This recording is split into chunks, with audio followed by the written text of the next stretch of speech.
donc Bara beneen mbir bi nga xam ne moo gën nga ñëw ci moo di ci législative yu 2022 yi nga xamante ni moom la ñu nekk nii ci 2022 bi élection bi war a ubbi campagne plutôt war a ubbi le jour même de la tabaski déjà dinañ gën a ñëw ci kanam fan ngeen ci tollu yéen mais fi ma bëgg ñu dooree ko mooy ba tey ci wàccaayu législative yi gis nañ xoxotal bi nga xamante ni ci côté opposant yéen parti au pouvoir bi da ngeen leen sonal trop fan yi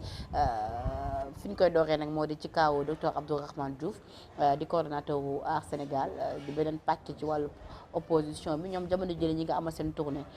ngir dem gën a saafante ak ñi nga xamante ni ñoo di askan bi def seen ay visite de proximité foofee ca Tamba jamono jële ñi nga ca Kolda mais bañ demee Tamba lañ fa am benn injustice buñ fa dund nangu seen ay téléphone portable interdit leen l'accès maanaam xaw leen fa sonal daal te loolee ñoom ñu jàpp ni c'est juste parce que ay opposants lañ moo tax ñu dund fa lu ni mel jaay doole gi ngeen nekkee ci dëkk bi yéen waa benn bokk yaakaar pour lan. non mais Penda boo waxee parce que da nga wax léegi fi nga jeexale que ne le président de la république souvent bala ñu koy dégg day fekk passé na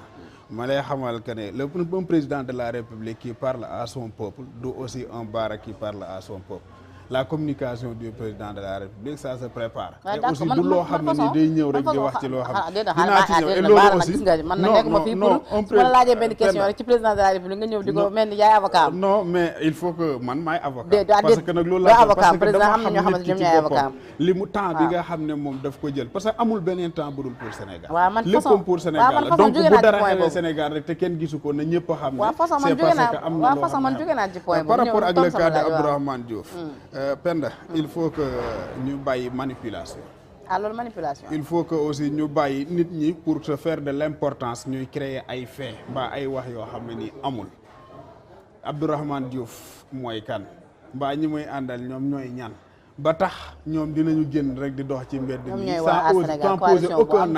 sans poser aucun acte nit ñi fekk leen dab leen dox sa téléphone tu es à Dakar gis nañ fi il n'est pas du tout redoutable mais gis nañ fi ay nit ñu leen gënoon redoutable gis nañ fi ay nit ñoo xam ne ñoo leen ëpp charisme et tout mais kenn dabu leen jël seen téléphone kenn dabu leen di leen bunduxataal ci leen mais gis nga ce pays là pays la boo xam ne ni dafa am ay lois et des règlements loi ak règlement yëpp képp koo xam ne da nga ko enfin état dafa am obligation dal ci sa kaw pour teg la ci yoon. Tamba ban intérêt la ñu am la police ou bien la gendarmerie au niveau de Tamba gis un citoyen sénégalais buy dox di dem nii rek ñu dab la ne la noo kaay indi sa téléphone. mais pourquoi à chaque fois ñu opposant yi bu ñu fa dalee maa ngi gis benn article que ni même ñoom Khalifa Sall tamit dundoon nañu cas bu similaire nii. pourquoi à chaque fois opposant bu ñu teewee ay Tamba ci ay période pré-électorale di battre campagne ñu leen fay sonal. non mais nekkuñu ci campagne te ki nga xamante ni moom moo di Maître Sidiki Kaba wala ki nga xamante ni moom moo di Mamadou Kassé di ay cadre ci benn bokk yaakaar coalition bi de nekk fële ca Tamba ñoom dunduñu lu ni mel. Penda moment bii ñu toll par parlo bi dafa fës Abdourahmane Diouf bu la fekkee moo la woo mbaa ku la woo informé la première réponse bi nga ko waroon a jox man maay journaliste man maay dem envers l'information mais boo demee ba der information la première chose bi nga war a wax da nga waroon ne en temps de période boo xam ne dañ ci interdire lépp loo xam ne propagande politique la ñoom Abdourahmane Diouf di dem Tamba ak di ko loolu nga waroon a njëkk a métti mais du propagande avant que ngay dugg ci lan la propagande politique la waxtaan ak askan non mais waxtaan ak askan c'est ce qu'on appelle propagande politique non tout ce qui est propagande politique depuis que loi bi ñëwee ñu ne non à partir un mois bii nii mayuñu kenn pour que ngeen def activité politique nous l'avons l'arrêté amu ci luñ ciy def bu dul déclaration boo xam ne dañuy dem def ko yéen nga amal seen ay visite non mais visite bokkul mais ñoom loolu lañ def non xam nga visite man ma ñëw tey soxla Penda dem dugg biir këram toog waxtaan ak moom ndax politique la ñuy waxtaan ndax leneen la ñuy waxtaan loolu yoonu beneen sénégalais nekk ak lu ngeen fa mënti waxtaan daal xam naa ci cadre politique la loolu Abdourahmane bu dem pour drainer une foule derrière lui quant à Abdourahmane bu dem di woote des réunions publiques politiques mais loolu su boobaa yoon dafa am te nag amul kenn koo xam ne nii tey sa dayoo mbaa boog yow sa influence boo yaakaar ne am nga ko war na mën a tax ka yow boo jàddee yoon duñ la teg ci yoon il faut que nit ñi aussi bu dara yu mel nii xewatee bu ñu xool la ca am lan la jur mais lan moom moo ko indi Abdourahmane Diouf xam na ne comme tous les Sénégalais comme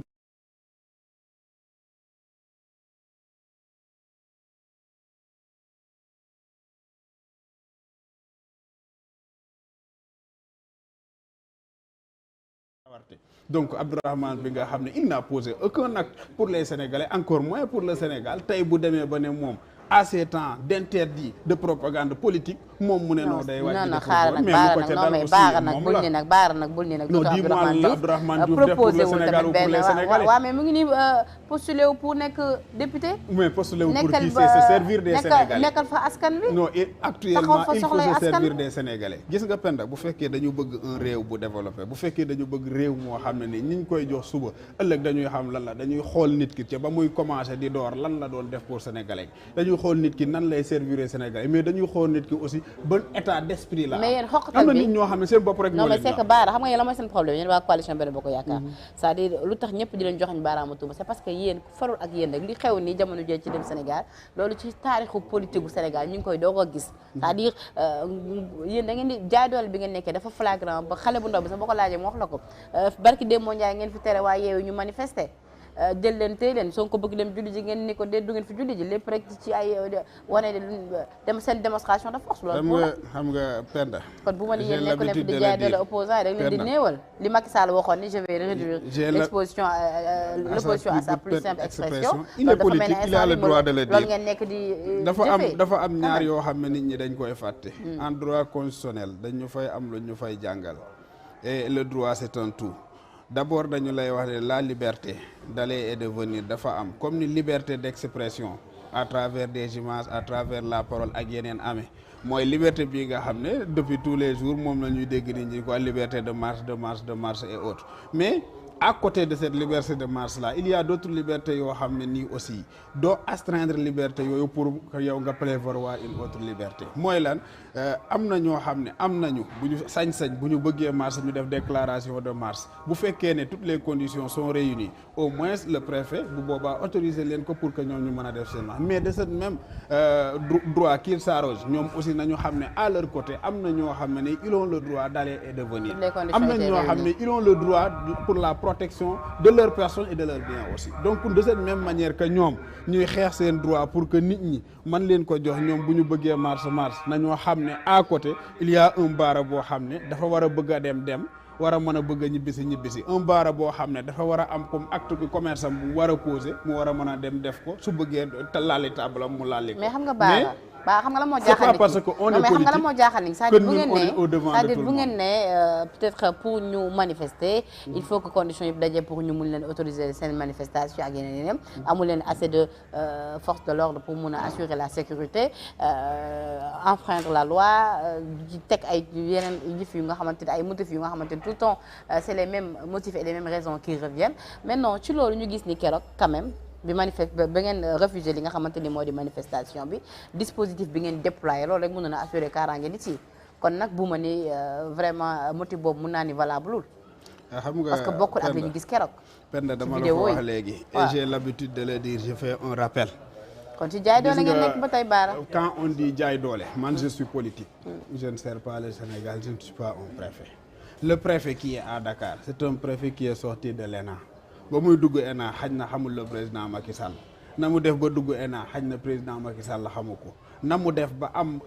ay diplôme pour que doon tey un préfet peut-être président xamu ko xamuma ko ñoom Sonko et autres xamuñu ko mais kooku c'est un Sénégalais à part entière ni ko Sonko doone ni ma ko doone mais ni ko keneen ak keneen doone de cette même manière que nit ki Sonko jàpp ne moom dafa baax na jàpp ne ce préfet là moom gënu ko ci liggéeyam la nekk ñooñu nekkuñu fi pour le président Macky Sall nekkuñu fi pour Bara Ndiaye nekkuñu fi aussi pour quelqu'un de l'opposition ñooñu dañu fi nekk pour l'état de droit nit ki képp koo xam ne da nga am sa sañ-sañ boo ñëwee ci ñoom dañ koy doxal que régime bii mu ngi feek régime bii jóge na fi keneen moom moo fi ñëw ñoom dañuy continuer def seen liggéey maintenant il faut que ñun nag ñu yombalal leen ko yombalal gi mooy ñoom dafa am loo xam ne moom la leen loi may ne leen conditions yii bu réunir man ngeen a autoriser nit ki mu def marche mais bu réunirut bu leen autoriser nit ki pour que moom mën a def marche ñoom bu ñu jëlee nag tege na leen loi yi lépp loo xam ne am na ci c'est de leur responsabilité est-ce que il doit sacrifier pour que lu neex ma Samba wala lu neex ma Demba au détriment maintenant de ce que la loi leur offre donc ils doivent au moins juger en tenant compte de la loi et des libertés yi nga xam ne nii daf fi am d'accord la liberté de marche est une liberté garantie par la Constitution mais aussi la protection des personnes et leurs biens et aussi une obligation boo xam ne c'est garanti. ma ni loolee xale bay nelaw sax boo ko laajee mu récité la ko waaye dama ni. waaw mais bu ko récité te jëfewul ko amul dama ni comme seen manifestation bu njëkk bi mais léegi seen manifestation bu njëkk bi ba ngeen leen bëggee ba ngeen ko autorisé ngeen dem assurer li nga xamante ni moo di la sécurité gis nañ ni kenn amoon benn jafe mais biñ koy autorisé est-ce que mais bii passé ba ngeen bëggee jaay doole tamit gis ngeen li nga xamante ni moo fa am ñoom manifestation bañ ko bëggee def ñoom bëgguñu war a dul ñaawul li nga xamante ni mooy li ñoom li ñu àndul ñoom ñu tuddee injustice am nañu à la place de l'obélisque est-ce que xam nga ñaata boutique ñoo ci tëj bi ñu leen ko autorisé ñu def ko fa xam nga ñaata boutique ñoo ci tëj xam nga ñaata table ñoo fa damm xam nga ñaata nit ñoo waroon a jaar ci yoon woo amoon leur liberté d'aller et de venir waroon a dem doxi ay soxla yoo loolu yàgg na yéen benn bokk yaakaar xam nga ñaata nit ñoo dund ñoom foofu noonu ay tooy doona yoo xam ne ñu ngi ci à côté seen leader Macky Sall temps yi nga xamante ni tamit dana am nekk di manifester tamit bëri na ay boutique yoo xam dañ am tëj pour que nit ñi di continuer di marche ak lan la ñuy marche marche boo koy def au moins ça doit avoir un objectif bien défini mais mënoo nag chaque vendredi amuñu objectif état de droit nga ne non da ngay marche da ngay dox da ngay ñaxtu pour lan yéen seen leader président Macky wax ma lan mooy rassemblement yi tey mënoo ma wax d'une manière très claire et nette lii moo tax tey waa yow naanoo dañuy def ay rassemblement mais dañoo bëgg dénoncer li nga xamante ni moo di seen liste bi ñu invalidé am nañ ko droit di seen liste nationale dafa war a bokk ci élection yi quelle liste injustice non seen liste nationale bi nga xamante ni boobu ñoom man de ci rassemblement yi ma dégg ñu wax leur déclaration ngeen ragal Ousmane Sonko ñëw bàcc leen bàccum gerte ngeen daal di koy éliminer d'office déclaration yi ma gis aussi ñu koy def à chaque fois waxuñu ci waxee liste après ñu ngay dem naanoo dund bi seer na le président Macky Sall liggéeyul tontu na mu fee toroxal nañ ma fee finalement doo xam foo leen di situer ñu ngi doon wax ci parce que xam nga lan yow seetaanoo leen Penda li ñor sénégalais yi c'est pas parce que Barthélémy Diaz est beau li ñor sénégalais yi c'est pas parce que Bara est vilain li ñor sénégalais yi mooy lan la opposition bi pare pour def ko ngir doxal Sénégal opposition xam lan nga le président de la République def pour les Sénégalais opposition bi dafa pare pour dem assemblée ba imposer leen li nga xamante ni moo di cohabitation défendre taxaw fa taxawal fa ñi nga xamante ni ñoom ñooy sénégalais ñi nga xamante ni peut-être am nañu ay soxla et que mënuñu ko jubal ci kaw ñu nekkal fi askan bi soppi indi beneen xarkanam ci assemblée nationale booy contester ba ngay réclamer ce droit day doon un droit légal nit ki mënoo di contester loo xam ne nii yow ci sa bopp yaa ko commettre yéen a légal yéen ñi nga xamante ne da nga amoon déjà yéen déjà prévaloir de sa propre turpitude ma ni d'accord naa mënoo nga def say erreur dans tes listes reconnaître ne que ne man def naa ay erreur ci liste bi te erreur yooyu bu ma jàppee mën naa indi tooxi doona mais Bara des mêmes erreurs là yow nga ñëwaat tey ne non da ngay mais Bara yéen nag mujjee ngeen a bëgg lu yomb nag Penda fu ñu mujjee fii ñëpp a jum seen liste yi yéen da ngeen jum ba xalangu fu ñu mujjee ñoom ñoo commencé di yéen ñi war leen woon bokk itam non ñoom ñoo commencé di xeex di dem di woo sénégalais yi ay nit di ci dee ça aussi ça me permet ma dugg ci li Thierno Alassane doon wax il a parfaitement raison. waaw Thierno Alassane dañoo war a présenter seen excuse. il a parfaitement raison tey aujourd'hui l'opposition yow principalement dañu am tey obligation de demander des excuses au peuple sénégalais ñooñu nga xam ne ñoom ñoo def seen erreur reconnaître que ne ñoom def nañu erreur woo ay sénégalais ba ay ñeenti nit dee ci ñooñu ñoo retourné waat tey ñëw ne non dañuy dem élection parce que président bëgg ko finalement nan nga leen di fier ay nit ñoo xam ne ni seen waxu tey day du méngoo mukk ak seen jëfu suba ñooñu doyuñu. non parce que nag ci politique lañ nekk et que ku nekk da nga am sa stratégie. non mais non politique bu ñu tegoon tey jii benn stratégie avant dem ba ci biir bu leen neexee ñu ni ay coppite bu leen neexee am na journalistes yoo xam ne nawloo leen nekk ci politique teewul ñu garder suñu dignité nekk ci man politique teewul ñu doon ay gor nekk ci politique teewul ñu doon nitu dëgg nit ñi dañu war di wax dëgg Sonko mënul ñu commencer mu ne non élection du am élection boo xam ne yow bokku ci du fi am ñun du ñu dem élection ñu toog ak lendemain mu ñëw ne non président Macky Sall bëggul élection am mais force dañuy dem élection ci loo xam ne matul une semaine nga def ci ñaari discours yoo xam ne jomee non mais parce que après nag y a eu des changements dañ leen ñaan kilifa dañ leen woo téléphone ñaan leen njëkk ñu bàyyi seen manifestation 29 juin bi soppiwaat li nga xamante mooy seen doxalin quand même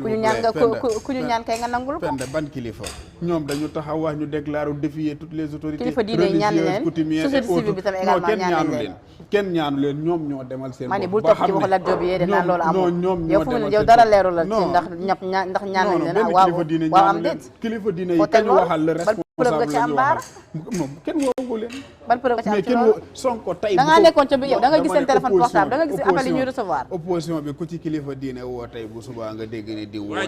parce que ñoom loolu lañ doon xaar mais kilifa diine yi xam nañ li leen war xam nañ ki ñu war a waxal kañ war a waxal c'est le président de la République moo tax booba tey gis ñu kenn ku génn wax ni loolu ñun woowuñu ñoom Ousmane Sonko déggoo kenn ku taxaw nag depuis lors ni ñun woowuñu kenn pour ñaan dégloonte rek buñ dégloonte waxtaan bi dina neex dañuy dégloonte waaye nag xaw yow fi nga bëgg taxaw ni baara nag daa yomb. non mais du yomb. toog sa kër à l'aise ba pare nga ne ñoom kenn woowu leen. dañu nekk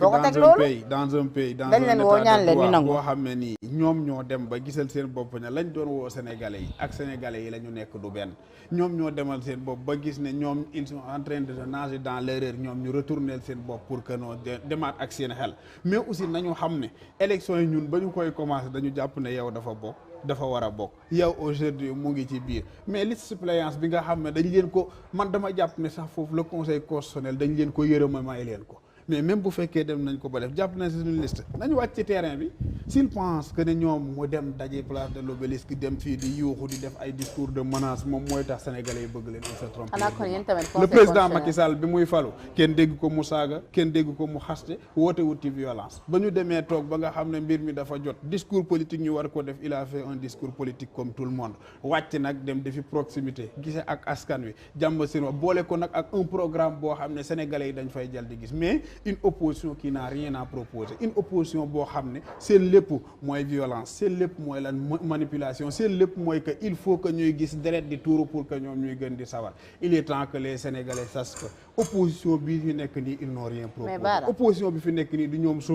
ñooy yor devenir u Sénégal. xam nga man damaa gëm ne man d'accord maa ñi nga xam tout le temps dañuy wax ne politiciens yi ñoom ñëpp ñoo yem et que ñoom ñëpp dañuy manipuler askan bi ñoom ñëpp dañuy toog ci plateau yi di wax lu leen saf man d'accord ma ak ñi nga xam ñoo gisee noonu ba tax na man damay xaat ci yow su fekkee da nga nekk sax bokk ak ñi nga xamante ñoom ñooy la mouvance présidentielle des fois li nga xamante ni fa la dëgg bi nekk nga ni carrément lii fii la dëgg bi nekk quitte à ce que sax président Macky Sall woon ne la baara dàq naa la mais ci loolu yow jàppoo ni ba ñu invalider liste waa Yewwi yéen it également war leen woon bokk ci jotaay bu ñu waxee dëgg rek tax parce que yéen ñaar ñëpp ku ci nekk am nga ay lajj am nga ay jum ci sa liste xam nga man damay jàpp ne sax